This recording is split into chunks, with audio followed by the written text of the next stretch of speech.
Buenas noches, hermano. Qué lindo es poder estar juntos y estudiar la palabra de Dios. Yo siento en el corazón un privilegio muy grande por poder hacer esto junto a cada uno de ustedes, junto a la iglesia en la cual nos congregamos. Estamos entrando en el capítulo 11 ya de la carta a los Hebreos. Y mientras lo buscas, hacerte notar cómo hemos visto al principio de los capítulos de la carta toda la teología acerca de la persona de Jesús, de su supremacía. Hemos visto en los capítulos subsiguientes toda la doctrina acerca de nuestra salvación y la doctrina de la intercesión de nuestro sumo sacerdote, nuestro Señor Jesucristo. Ya en el capítulo 10, que veníamos mirando y cerrando el miércoles pasado, añadimos y comenzó a florecer un concepto que es la fe, porque este concepto va a abrir la puerta a los últimos capítulos de la carta a los Hebreos, que son los capítulos prácticos de este escrito. Y dentro de esta etapa de lo práctico, el capítulo 11 va a desarrollar este concepto que se introduce, como decíamos, que es la fe. Y es un capítulo muy conocido, muy oído. Hemos hablado algunas veces sobre este capítulo y Dios sigue sorprendiéndonos cuando entramos de nuevo a su palabra. Y en esta noche, querido, yo te quiero, con la ayuda del Señor, llevar a considerar en forma muy superficial, ¿sí?, una panorámica de este libro, de esta carta a los Hebreos en el capítulo 11. Y Dios mediante podremos quizás fragmentar un poco más el pasaje para poder mirar algunos detalles que enriquezcan nuestras vidas. Verso 1 dice: después la fe, la certeza de lo que se espera y la convicción de lo que no se ve. Si uno mira y entra al capítulo de esta manera, mirando lo que se espera, lo que no se ve, podemos observar allí dos realidades que conviven en la vida de cada uno de nosotros: lo que vemos y lo que no vemos. La enfermedad, para poner un ejemplo, la enfermedad es algo que veo, pero la sanidad que está viniendo del cielo es algo que también es real, pero no la puedo ver. Por lo tanto, la fe es la certeza, es la convicción de que algo es real, aunque todavía no lo pueda ver. Versículo 3. Dice la escritura allí: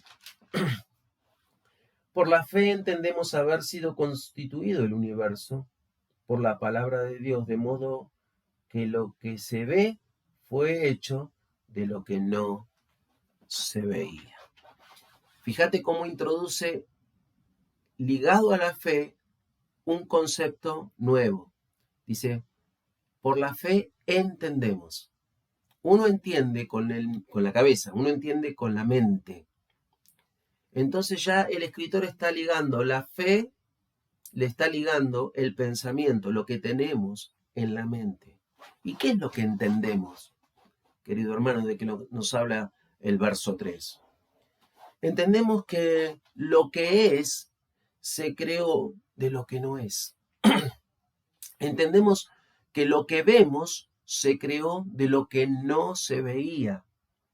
Y entonces aquí podemos ver cómo la Biblia introduce este concepto de la imaginación. Ayer en el encuentro pastoral de los lunes mirábamos este concepto, comentábamos esto. Cuánto tiene que ver la imaginación con nuestro pensamiento y con nuestra fe. Y queridos, cuando uno espera un hijo, nuestro hijo es real, está en la panza de nuestras esposas. Nuestro pensamiento genera imaginaciones, nuestra mente lo hace, y comenzamos a imaginar si es varón, espero que se parezca a mí, si es una niña, espero que no se parezca a mi suegra, si es rubia, si es morena, si va a ser grande, si va a ser pequeña, cuántas cosas imaginamos, porque suben a nuestra cabeza pensamientos, ¿sí? Así, queridos, esta imaginación que es propia de cada uno de nosotros, también se anexa al concepto de la fe.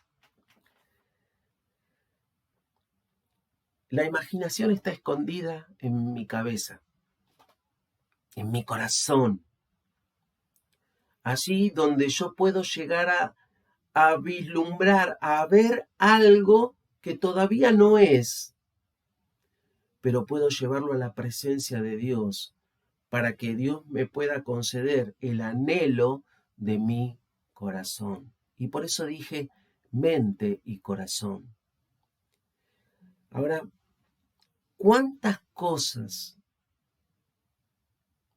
que nos imaginamos, que pensamos, que tenemos en la mente, que suben desde nuestro propio corazón, son cosas positivas?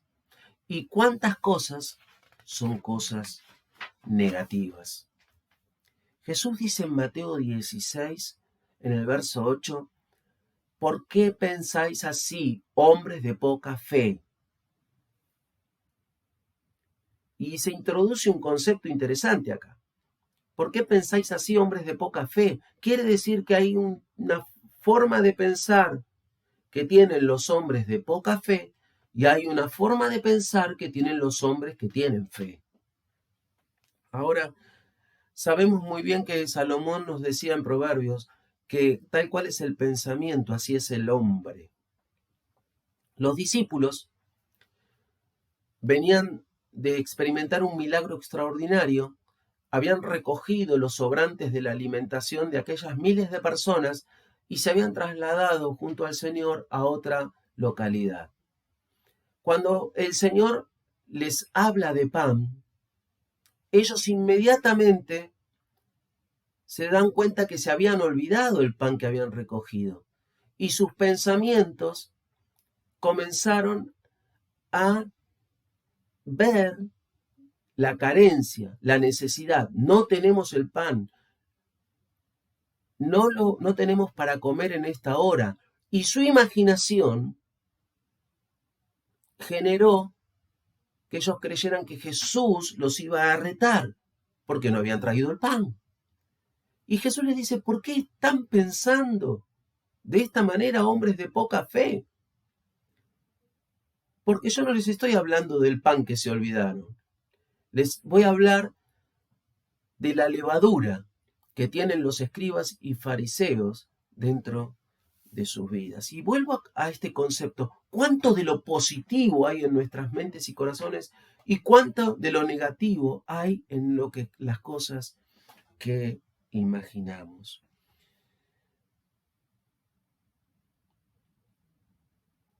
Los pensamientos están bien ligados a la fe. Por eso, queridos, tenemos que aprender a direccionar en el mismo sentido la fe y los pensamientos.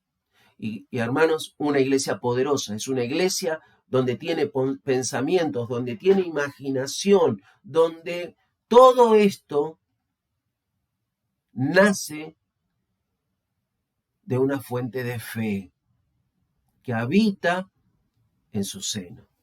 Por eso la iglesia puede decir, pensamos así porque creemos, Actuamos así porque creemos.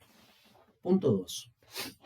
¿Por qué la carta a los Hebreos, siendo una carta del Nuevo Testamento, al escribir sobre la fe, toma ejemplos del Antiguo Testamento, toma personas, hombres y mujeres del Antiguo Testamento?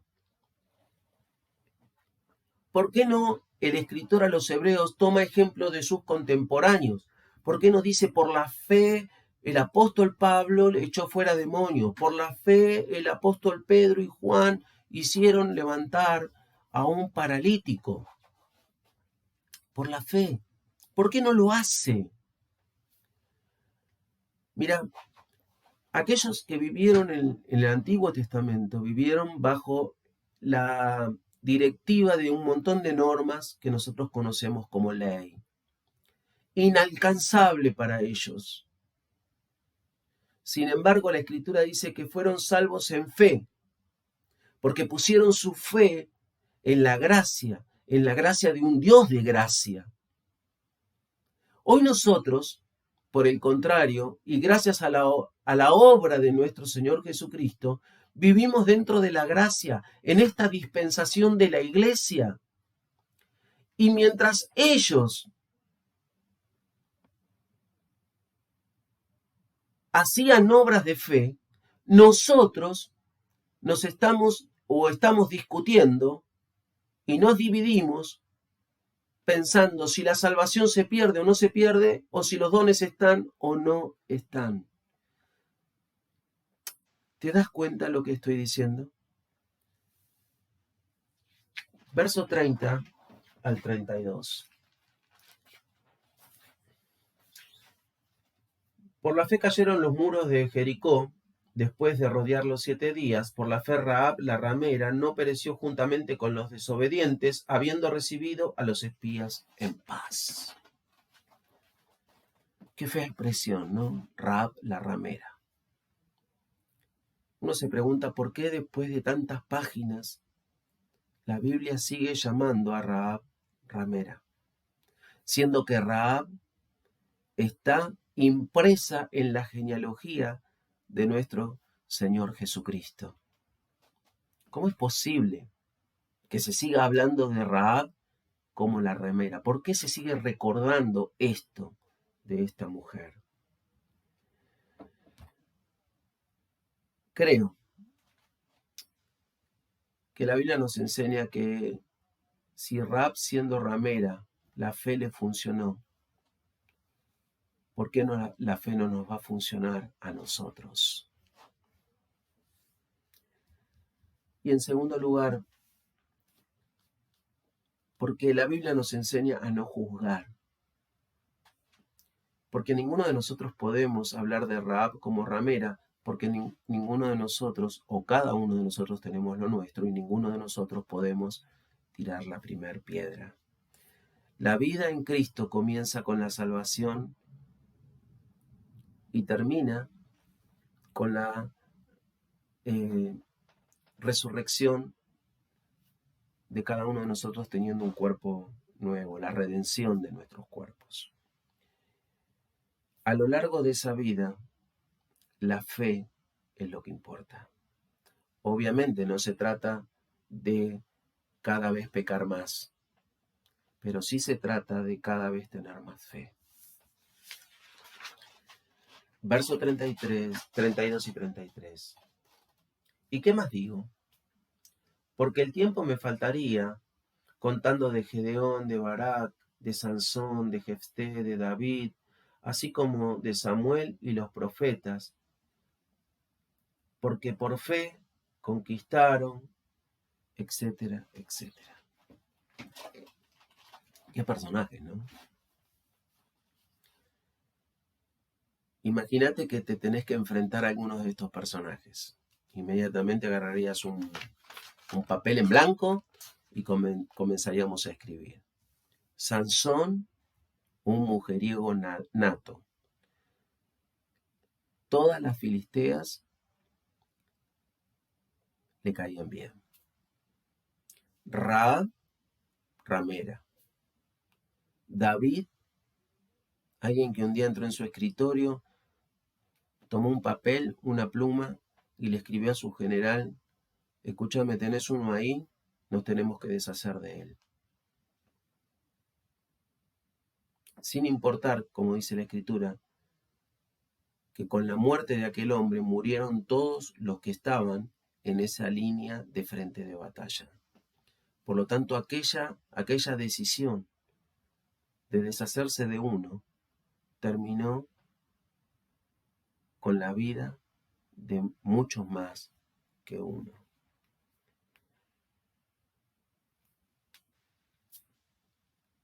Claro,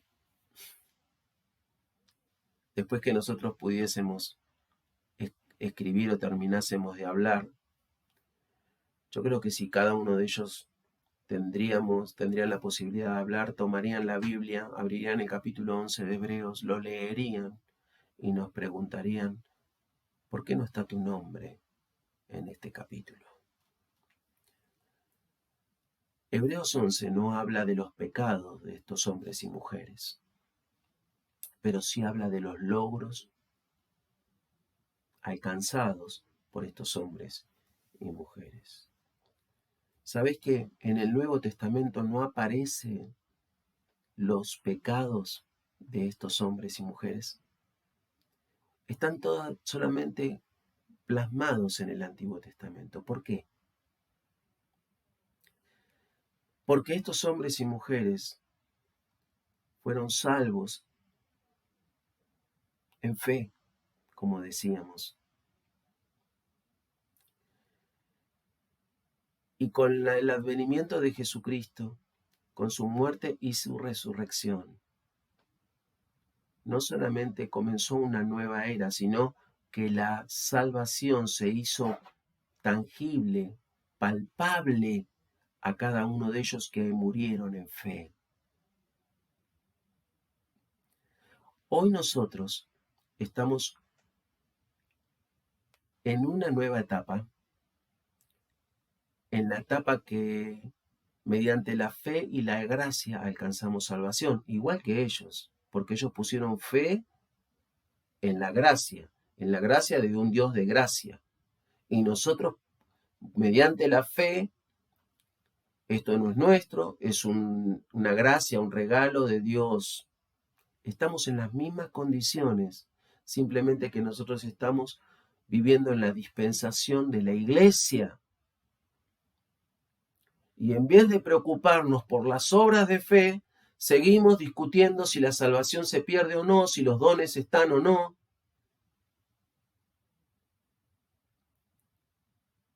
Tenemos que aprender a elegir sobre lo bueno lo mejor.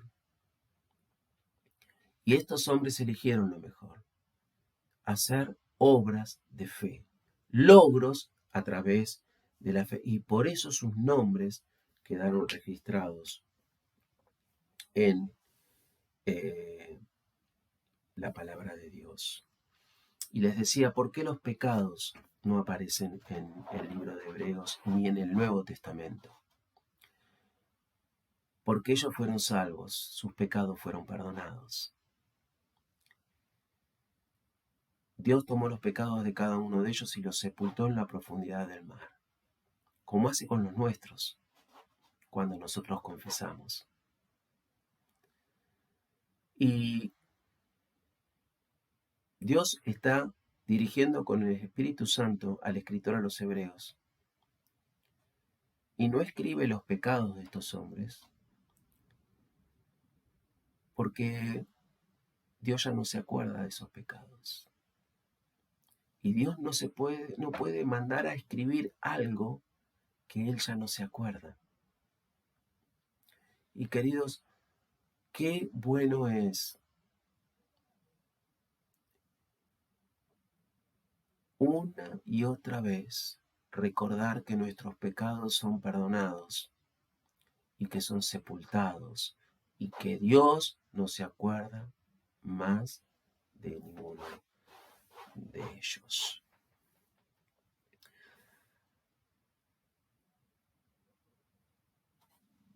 Queridos, Alguna vez dijimos en algún culto que cuando el diablo quiere manipular nuestras mentes a través de nuestro pasado, nosotros tenemos que recordarle a él cuál es su futuro. Nosotros estamos libres en Cristo Jesús y él está condenado por toda la eternidad. Verso 34. Dice la Escritura: apagaron fuegos impetuosos, se avistaron filos de espada, sacaron fuerzas de la debilidad, se hicieron fuertes en batalla, pusieron en fuga ejércitos extranjeros.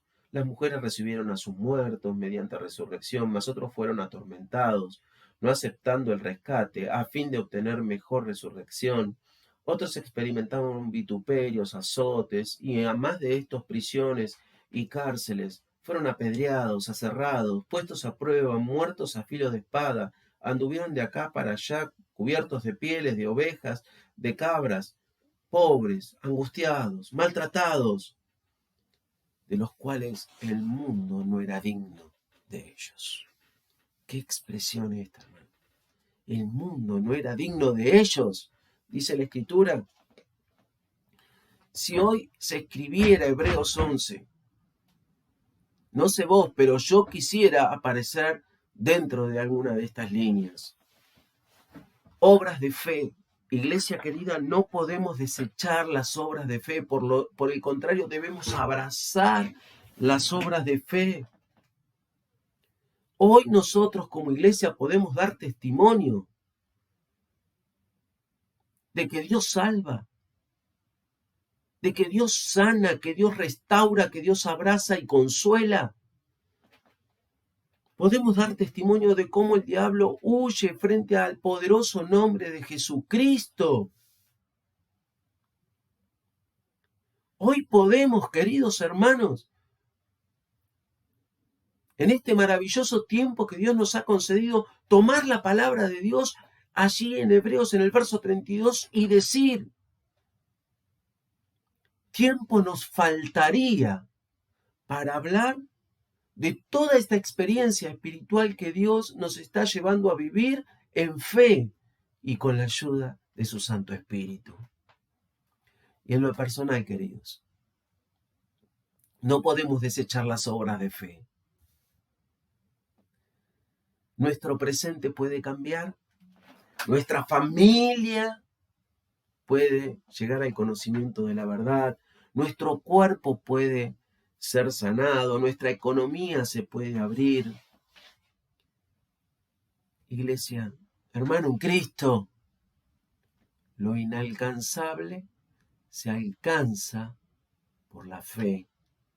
Y lo que no es, termina siendo por la fe. Que Dios te bendiga y que podamos guardar esta enseñanza que Dios nos trajo en esta noche. A Él sea la gloria. Amén.